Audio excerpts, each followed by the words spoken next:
je veux saluer les journalistes qui sont honnêtes et qui font un travail correctement et qui font attention aux expressions qui sont utilisées, qui ne prennent pas pour argent comptant. Bon, c'est pas toute la presse nationale, mais dans l'ensemble, j'ai d'excellentes relations avec la presse nationale. Donc j'ai d'exécrables relations avec la presse purement locale. Là, tout, ça va un petit peu mieux. Un petit peu mieux. Bon, voilà. Ne me cherchez pas trop, c'est juste ce que je voulais vous dire. Et c'est pour ça que je parlais de disparition. Bien. La rentrée parlementaire, les événements dès cet été. Moi, je souhaiterais aujourd'hui plutôt répondre à des questions, parce que je pense qu'elles doivent être nombreuses. Et sur le petit feuillet que je vous ai donné, je voulais simplement vous dire que dès que j'ai été élu, c'est-à-dire le 10 juin, quand l'Assemblée nationale a repris fin juin, début juillet, pour une courte session d'ailleurs, parce que les socialistes qui s'y préparaient depuis 10 ans n'avaient aucun texte de prêt, cherchez l'erreur. Hein, donc on a eu une session de juillet assez courte, juste pour enlever ce que Nicolas Sarkozy avait fait. Et purement de vengeance, de règlement de compte chez Hockey Hollande. Règlement de compte, c'est-à-dire enlever tout ce que Sarkozy avait pu faire, notamment un certain nombre de mesures comme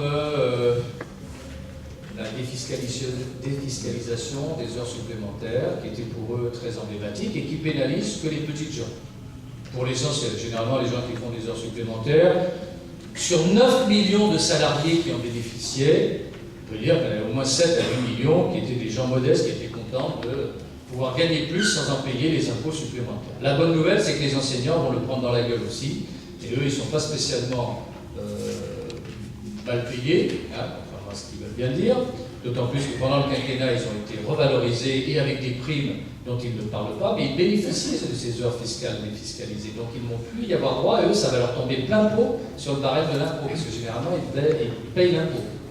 Donc ça, c'est merveilleux, parce que tous ceux qui ont voté à gauche et à l'extrême gauche, ils vont se le prendre en revers.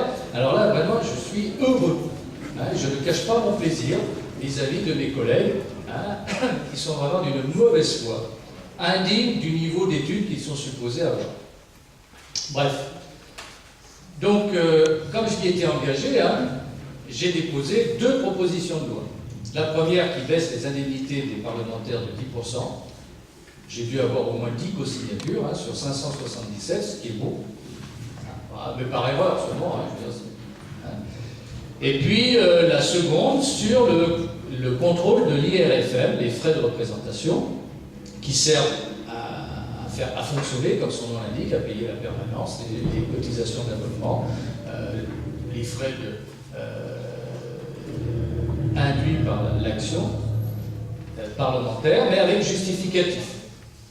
Je vous signale que c'est déjà dans le règlement de l'Assemblée nationale, contrairement à ce que font semblant les journalistes de ne pas savoir, qui eux d'ailleurs n'ont pas de frais professionnels. Hein. Ça va, les journalistes non, pas de frais professionnels, ils n'ont même pas de niche fiscale. Donc ça va. Donc je ne sais pas, M. Bourdin par exemple, au hasard, pourrait peut-être nous parler un peu de sa niche fiscale, comment il la paye, à combien ça se monte, ses frais professionnels, comment il est. Je dirais RMC, c'est pas public. Enfin, on a des journalistes qui sont sur des chaînes publiques, donc avec nos impôts, n'est-ce pas? France 2, France 3, France 4, France 5, ouf. Il n'y a pas beaucoup de chaînes, hein, bref, ou France Inter. Hein, bon, voilà. Donc on peut aussi exiger des comptes à ceux qui vivent grâce à l'impôt, et pas simplement qu'à la publicité ou à des abonnements. En tout cas, moi j'ai demandé effectivement que ce contrôle prévu dans le règlement s'applique. Bah, parce qu'aujourd'hui, c'est vrai qu'il est exigé, mais il n'est pas vérifié. Mais je vous signale qu'il est déjà exigé. Hein, donc, il n'est pas vérifié. Alors, entre nous, soit dit, je vais vous faire une confidence, parce que c'est... il fut une époque où les parlementaires touchaient beaucoup plus et ne payaient pas l'impôt. Alors, ça avait fait des remous dans les années 90 quand ils étaient au pouvoir, et donc ils ont dit, bon, les parlementaires, ils vont payer aussi l'impôt sur leurs indemnités. Mais évidemment, comme ça fait un manque à gagner, alors les socialistes ont inventé les frais de représentation contrôlables mais non contrôlés.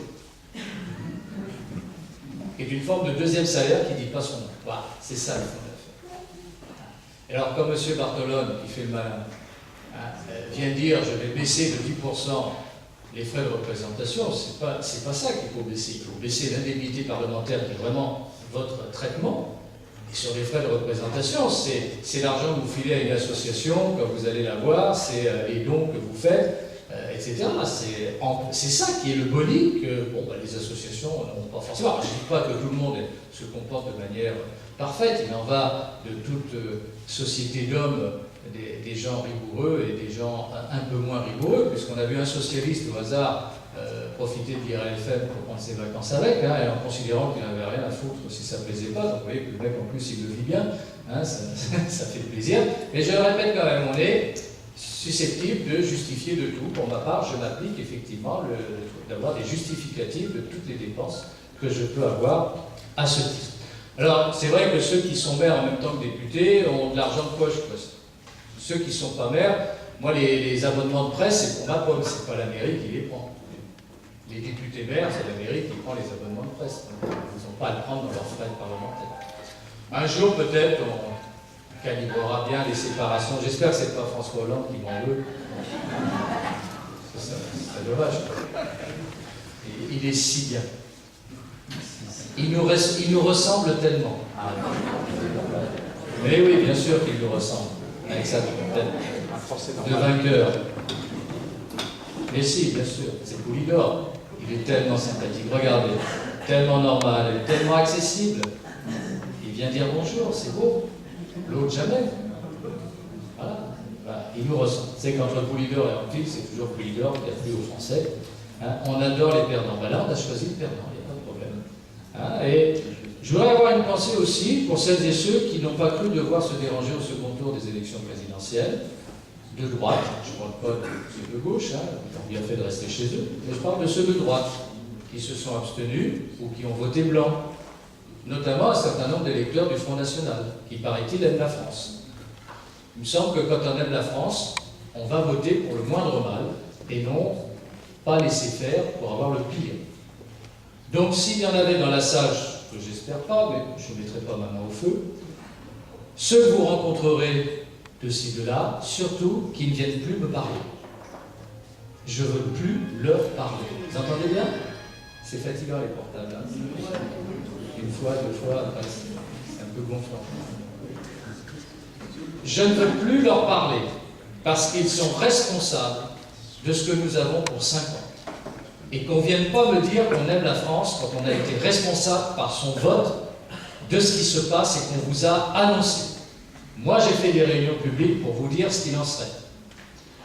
J'ai été parmi ceux qui ont pu critiquer, dire les insuffisances, les dénoncer quand il le fallait.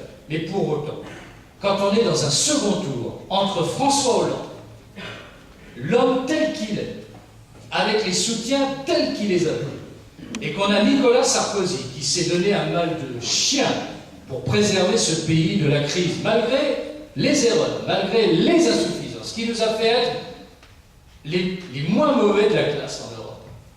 Et qu'on puisse dire, non, moi, je ne peux plus en entendre parler, ça, je ne veux plus. Et qu'on ne va pas voter. Mieux, comme Marine Le Pen, on vote blanc, on porte la responsabilité du vote de François Hollande.